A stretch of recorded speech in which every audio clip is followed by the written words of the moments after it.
90 రోజుల కోర్సు పూర్తి చేస్తే చాలు 100% ప్లేస్మెంట్ సపోర్ట్ తో సాఫ్ట్వేర్ జాబ్ మీ సొంతం. వెంటనే కోడ్ జ్ఞాన్ డెస్టినేషన్ ని సంప్రదించండి. నమస్కారం అలగారి రవీంద్రనాథ్ గారు. నమస్తే అండి సిరి గారు. ఎస్పెషల్లీ ఈ మధ్య కాలంలో మనం చూస్తుంటే పిల్లలు విపరీతంగా ఫోన్ అయితే వాడడం మనం చూస్తూ ఉన్నాం. దానివల్ల ఎన్నో సంఘటనలు కూడా సమాజంలో ఇంత దారుణంగా జరుగుతున్నాయా అని కూడా మనమైతే మాట్లాడుకోవడం జరిగింది. సో వాటికి సంబంధించి ఎస్పెషల్లీ సెంట్రల్ గవర్నమెంట్ పిల్లల ఫోన్ వాడకంపై కొత్తగా కొన్ని రూల్స్ని అయితే తీసుకురావడం జరిగింది. ఇంతకీ ఆ రూల్స్ ఏంటి సార్? మొబైల్ వాడకం లేకుండా నిత్య జీవితంలో ఎటువంటి పని చేయనటువంటి ఒక అత్యవసర పరిస్థితి అయితే వచ్చేసింది ప్రతి ఒక్కరికి కూడా. అంటే మొబైల్ వాడకుండా మనం ఏ పని చేయలేకపోతున్నాం. అంటే మొబైల్ ఇస్ ద బాడీలో ఒక పార్ట్ అయిపోయింది ప్రతి ఒక్కరికి కూడా. అయితే ఈ మొబైల్ యూసేజ్ ఏదైతే చేస్తున్నామో ఇది యాజ్ ఇట్ ఈజ్ గా పిల్లలకు కూడా అడాప్ట్ అయిపోతుంది. అంటే ముఖ్యంగా టీనేజ్ వాళ్ళు కావచ్చు, చిల్డ్రన్ కావచ్చు, వీళ్ళందరికీ కూడా యాజ్ ఇట్ ఈజ్ గా ఇది అప్లికబుల్ అయిపోతుంది. దీని మీద సెంట్రల్ గవర్నమెంట్ ఎస్పెషల్లీ ఒక కొత్తగా రూల్ తీసుకొస్తున్నారు. దీన్ని DPDPR 2025 అంటారు. Digital personal data protection rules అని 2025 అని దీంట్లో కొన్ని విధి విధానాలను అయితే రూపొందించడం జరుగుతుంది.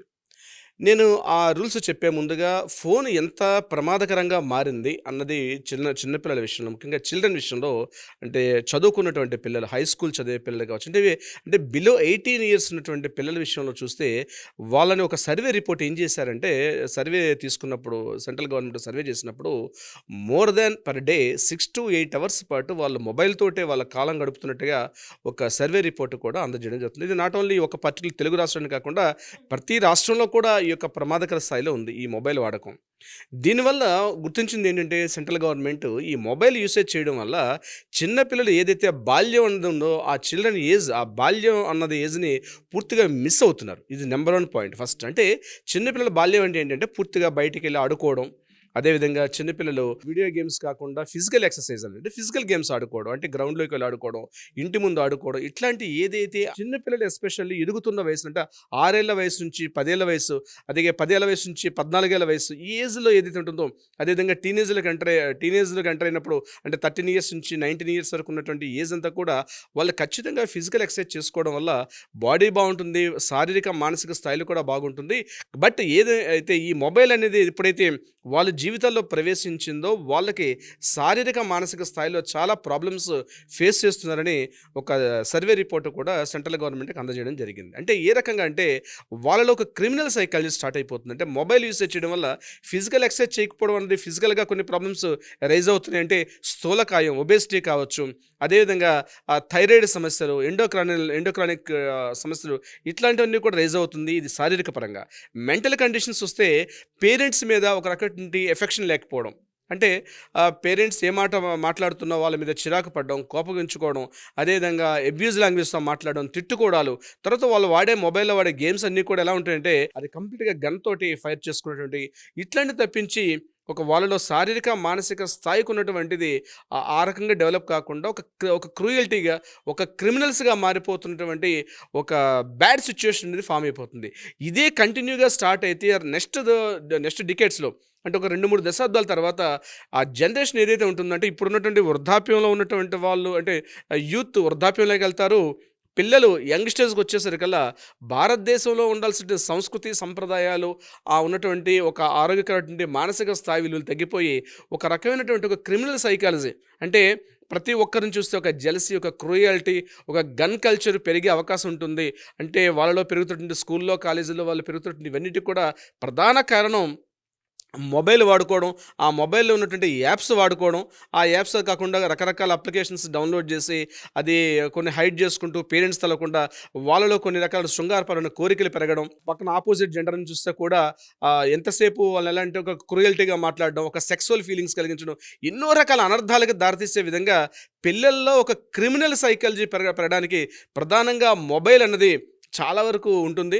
అందులో ప్రధానంగా ఏంటంటే లిమిటేషన్స్ లేకపోవడం, పోర్న్ సైట్ చూసేటప్పుడు కూడా అక్కడ ఏ అడల్ట్ కంటెంట్స్ అన్నీ కూడా పిల్లలు చూడడం, అవి చూసి వాళ్ళు ఒక రకమైనటువంటి అప్పటికప్పుడు ఒక ప్యానిక్ సిచ్యువేషన్స్కి వెళ్ళి ఆపోజిట్ ఏం చేస్తున్నారో తెలియని పరిస్థితుల్లో, అంటే పెద్ద చిన్న తారతమ్యం, ఒక రిలేషన్షిప్ లేక ప్రతి ఒక్కరిని కూడా ఆ రకంగా చూసి ముఖ్యంగా బీహార్, మధ్యప్రదేశ్, యూపీ ఈ ప్రాంతాల్లో అయితే చాలా రకాలుగా ఉన్నటువంటి క్రిమినల్స్ ఎక్కువగా తయారవడానికి, అదేవిధంగా ముఖ్యంగా ఈ నేరస్తులు విభాగంలో చూసినట్లయితే ఎక్కువగా నేరాలు చేయడానికి ఎందుకని ఒక సర్వే చేసినప్పుడు దీని అంతటికీ మొబైల్ ప్రధాన కారణం అన్నది కూడా తెలుస్తుంది. ఇటీవల ఆ జాడ్యం కర్ణాటక ప్రాంతానికి, కేరళ ప్రాంతానికి, అదేవిధంగా కొంత ప్రాంతం వరకు ఉన్నటువంటి గోవా ఈ కల్చర్ వరకు కూడా ఇది మెల్లగా ఆ ఏజ్ గ్రూప్, నేను ఎస్పెషల్ చెప్పేది ఏంటంటే ఈ 13 ఇయర్స్ నుంచి 18 ఏళ్ల మధ్యలో ఉన్నటువంటి ఏజ్ గ్రూప్ పిల్లలు చాలా ఎక్కువగా ఉన్నట్టుగా గమనించారు. ఇది కాకుండా రీసెంట్గా ఈ మనం ఈస్ట్ ప్రాంతానికి వచ్చినట్లయితే కలకత్తా నుంచి, అలాగే ఆంధ్రప్రదేశ్ ప్రాంతం, అదేవిధంగా కింద ఉన్న తమిళనాడు ప్రాంతంలో కూడా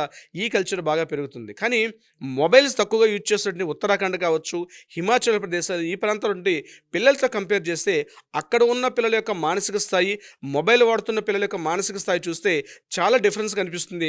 వాళ్ళ కుటుంబ విలువలు కావచ్చు, లేకపోతే సంస్కృతి సంప్రదాయాలు కాపాడుకుంటూ భారతదేశం యొక్క నైతిక విలువలు, ఒక మంచి అద్భుతమైన ఒక ఆరోగ్యకరమైన భారతాన్ని వాళ్ళు డెవలప్ చేసుకుంటున్నారు ఈ టీనేజ్ పిల్లలు. ఇది ఒక సర్వే రిపోర్టు సెంట్రల్ గవర్నమెంట్ గడిచిన ఒక 10 సంవత్సరాలుగా సర్వే చేస్తున్నారు దీని మీద. ఆ సర్వే రిపోర్ట్స్ అన్ని కూడా సెంట్రల్ గవర్నమెంట్కి అందజేయడం జరిగింది. దీని మీద తెలియకుండానే చాలామంది మేధావులు దీని మీద వర్క్ చేశారు. ఇది నాట్ ఓన్లీ ఒక గవర్నమెంట్ ఒకటే కాకుండా ఈరోజు మనం ప్రతి ఇంట్లో కూడా ఈ సమస్యను ఫేస్ చేస్తున్నాం. అంటే ఒకప్పుడు నేను చెప్పేది 40-45 ఇయర్స్ ఉన్నటువంటి ఏజ్ గ్రూప్ నుండి వీళ్ళందరూ కూడా ఒక 20 ఇయర్స్ బ్యాక్ ఆ ఏజ్లో వాళ్ళు చేస్తున్నటువంటి ఆటలు కావచ్చు, పాటలు కావచ్చు, అలాగే కల్చరల్ యాక్టివిటీస్ కావచ్చు, అంటే పాటలు పాడుకోవడాలు, డ్యాన్స్ ఇట్లాంటివన్నీ తగ్గిపోయి పిల్లల్లో ఏంటంటే ఎంతసేపు కూడా కూర్చొని ఒకే చోట కూర్చొని టీవీ చూస్తూ, మొబైల్ ఆడుకుంటూ పిల్లలు పెడుతున్న జంక్ ఫుడ్కి అలవాటు అయిపోయి పూర్తిగా అడిక్షన్కి అలవాటు అయిపోయి ఒక వ్యసనం మాదిరిగా, అంటే అవసరం అన్నది అది అవసరం అన్నది ఆ పరిధితులు దాటి అడిక్షన్ వ్యసనం అనే స్థితికి వచ్చేసాం. పిల్లల్లో ఇదే కల్చర్ కానీ కంటిన్యూగా పెరిగినట్లయితే రాబోయే రోజుల్లో ఇంకా దారుణమైన దుష్పరిణామాలు వస్తుంది. భారతదేశం మొత్తం కూడా ఏదైతే ఉన్నటువంటి భారతదేశంలో ఇప్పటివరకు ఒక సంస్కృతి సంప్రదాయాలు, ఒక అద్భుతమైన భారతదేశంగా ఉన్నటువంటి భారతదేశంలో ఈ పిల్లలు ఒక 2 దశాబ్దాలు 3 దశాబ్దాల తర్వాత వచ్చేసరికి భారతదేశంలో నైతిక విలువలు పూర్తిగా అడుగంటిపోయి ఒక చెడు కల్చర్ వచ్చే అలవాటు ఉంటుందని చెప్పి సెంట్రల్ గవర్నమెంట్ దీని మీద చాలా సీరియస్గా తీవ్రంగా చేసి ఈ డిపిఆర్ అనే బిల్లుని తీసుకొచ్చారు, ఈ యొక్క రూల్స్ని తీసుకొచ్చారు. దీనిలో ప్రధానంగా ఏంటంటే దీన్ని ఒకేసారి కాకుండా ఒకేసారి దీన్ని ఇంప్లిమెంట్ చేయడం వల్ల కొన్ని దుష్పరిణామాలు వస్తాయని చెప్పి గ్రాడ్యువల్గా మెల్లమెల్లగా ఒక్కొక్క స్టెప్ని తీసుకొస్తున్నారు. అందులో భాగంగానే రీసెంట్గా ఒక కార్డును కూడా తీసుకొచ్చారు. ఒక ఎడ్యుకేషనల్ కార్డు కూడా అపార్ కార్డ్ అని చెప్పి కూడా తీసుకొచ్చారు. అంటే ఆధార్ కార్డు లాగా అపార్ కార్డును కూడా తీసుకొచ్చారు. అంటే పిల్లలకు ఎడ్యుకేషన్ సిస్టమ్ అంతటిని కూడా విద్యా విధానం మీద సెంట్రల్ గవర్నమెంట్ టెక్నికల్ బోర్డు అంతా కూడా కలిసి ఒక అపార్ కార్డు తీసుకొచ్చారు. At the same time especially mobile applications ఎవరైతే వాడుతున్నారో పిల్లలకి వేసేది ఇస్తుంది. ఎందుకంటే అది లేకుండా కొన్ని డిజిటల్ క్లాసులు కావచ్చు, కొన్ని సబ్జెక్ట్ రిపోర్ట్స్ అయిన పిల్లలు స్కూల్ రిపోర్ట్స్ కానీ లేకపోతే అక్కడ రిపోర్ట్స్ అన్ని సబ్మిట్ చేయాలంటే ఖచ్చితంగా కొన్ని అప్లికేషన్స్ డౌన్లోడ్ చేసుకోవాలి. సో దాని మీద ఒక ఎంక్వైరీ, దాని మీద ఒక కంట్రోల్ లేకపోవడం వల్ల ఇబ్బందులు వస్తాయని చెప్పి సెంట్రల్ గవర్నమెంట్ ఏం చేసిందంటే ఖచ్చితంగా బిలో 18 ఇయర్స్ ఈ మొబైల్ అప్లికేషన్స్ వాడేటప్పుడు తప్పనిసరిగా పేరెంట్స్ యొక్క అనుమతి తప్పనిసరి. అంటే వితౌట్ పేరెంట్స్ యొక్క పర్మిషన్ లేకుండా ఆ మొబైల్ అప్లికేషన్స్ యూజ్ చేసే అవకాశం లేకుండా దీన్ని తీసుకొచ్చే విధంగా కూడా చేస్తారు. అంటే ఇది ఆల్రెడీ ఎక్కడ వాడారంటే బ్యాంక్ అకౌంట్స్లో వాడారు. సో అక్కడ బ్యాంక్ అకౌంట్స్లో ఏదైతే యూజ్ చేస్తున్నారంటే ఒక మైనర్ కూడా బ్యాంక్ అకౌంట్ ఉంటుంది. బట్ కంప్లీట్గా ఆ మైనర్ బ్యాంక్ అకౌంట్ అంతా కూడా పేరెంట్స్ యొక్క కంట్రోల్లో ఉంటుంది. అంటే ఎవరైతే గార్డెన్ కావచ్చు, మదర్ ఆర్ ఫాదర్ చేతిలో ఎలా అయితే కంట్రోల్ చేస్తున్నారో అదేవిధంగా వాళ్ళు వాడుతున్న మొబైల్ ఫోన్ ఏదైతే ఉందో, ముఖ్యంగా స్కూల్కి సంబంధించిన మొబైల్ ఫోన్స్, అంటే ఫోన్స్లో కూడా మళ్ళీ కేటగిరీస్ డివైడ్ చేసి పిల్లల వరకు, అంటే మార్కెట్లో వెళ్ళి ప్రతి ఫోన్ కూడా పిల్లలకి అందుబాటులో రాకుండా, ముఖ్యంగా ఎడ్యుకేషన్ సంబంధించిన కాకుండా కొన్ని యాప్స్ లాక్ చేసి పర్టికులర్గా ఏదైతే పోర్న్ వెబ్సైట్స్ కావచ్చు ఇట్లాంటివన్నీ కూడా ఆ అప్లికేషన్స్ ఆ ఫోన్లో డివైస్ల్లో యాక్సెస్గా అందులో కాకుండా ఉండేటట్టుగా ఒకవేళ యూజ్ చేస్తే ఖచ్చితంగా పేరెంట్స్ యొక్క విత్ పర్మిషన్ తోటి అథెంటికేషన్, వాళ్ళ ఓటీపీ నెంబరు, వాళ్ళ కాంటాక్ట్ నెంబర్, అంటే ఆ డివైస్లో 2 రకాల కాంటాక్ట్ నెంబర్స్ పెట్టి పేరెంట్ యొక్క కాంటాక్ట్ నెంబర్ని కూడా అథెంటికేషన్ తీసుకొని, అంటే దాన్ని ఏమంటారంటే డ్యూయల్ సిస్టమ్ కంట్రోలింగ్ అంటారనమాట. అంటే ఏ అప్లికేషన్ వాడాలన్నా ఖచ్చితంగా పేరెంట్స్ యొక్క విత్ కాంటాక్ట్ నెంబర్ ఎన్రోల్ చేసి ఓటీపీ ఎన్రోల్ చేస్తేనే ఖచ్చితంగా ఆ యొక్క అప్లికేషన్ డౌన్లోడ్ అయ్యే విధంగా కొన్ని ఏపీకే ఫైల్స్ కావచ్చు, ఇట్లాంటివన్నీ కూడా ఒక అథెంటికేషన్ తీసుకొచ్చే విధంగా సెంట్రల్ గవర్నమెంట్ చాలా కసరత్తులు చేస్తుంది దీని మీద. అది తొందరలోనే బహుశా నేను అనుకుంటాను నెక్స్ట్ ప్రవేశపెట్టే బిల్లు ఏప్రిల్లో సమావేశాలు, అంటే ఇప్పుడు శీతాకాల సమావేశాలు అవుతున్నాయి. ఇది కంప్లీట్ అయిన తర్వాత నెక్స్ట్ వచ్చే ఈ సమ్మర్లో పెట్టేటువంటి ఈ పార్లమెంట్ సమావేశాలు ఈ బిల్లును ప్రవేశపెట్టి ఆ తొందరలోనే చట్టంగా రూపకల్పన చేసి భారతదేశ వ్యాప్తంగా ఇది ఒక పర్టికులర్గా స్టేట్ కాకుండా దేశవ్యాప్తంగా ఉన్నటువంటి ప్రతి స్టేట్‌లో కూడా ఈ యొక్క చట్టం అమలయ్యే విధంగా సెంట్రల్ గవర్నమెంట్ త్వరితగతిన నిర్ణయాలు తీసుకునే విధంగా అయితే కనిపిస్తుంది. ఖచ్చితంగా చాలామంది రావాలని కోరుకుంటున్నారు. ఎందుకంటే మొబైల్ లేకుండా స్కూల్‌కి వెళ్ళని పరిస్థితి ఈరోజు. పిల్లాడు ఏమంటున్నాడంటే మొబైల్ వాడుకుంటూ లేదు నేను స్కూల్ వర్క్ చేసుకుంటున్నాను. అదేవిధంగా నేను స్కూల్ యొక్క రిపోర్ట్స్‌ని డౌన్‌లోడ్ చేస్తున్నాను. నాకు కావాల్సినవి కూడా గూగుల్‌లో డౌన్‌లోడ్ చేస్తాను. ఈవెన్ దో గూగుల్ అక్కడ ఒక మెయిల్ ఐడీ ఇవ్వాలంటే కూడా ఈరోజు ఉన్నాయి, అథెంటికేషన్స్ ఉన్నాయి అక్కడ ఖచ్చితంగా 18 ఇయర్స్ దాటాలని చెప్పి.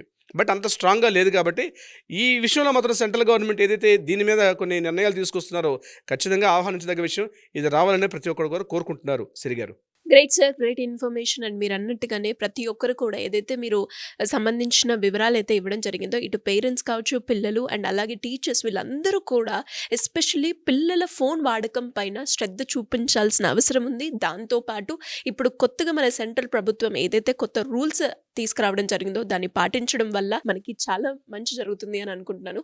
And anyways great information. Thank you so much. Thank you so much అండి సిరి గారు.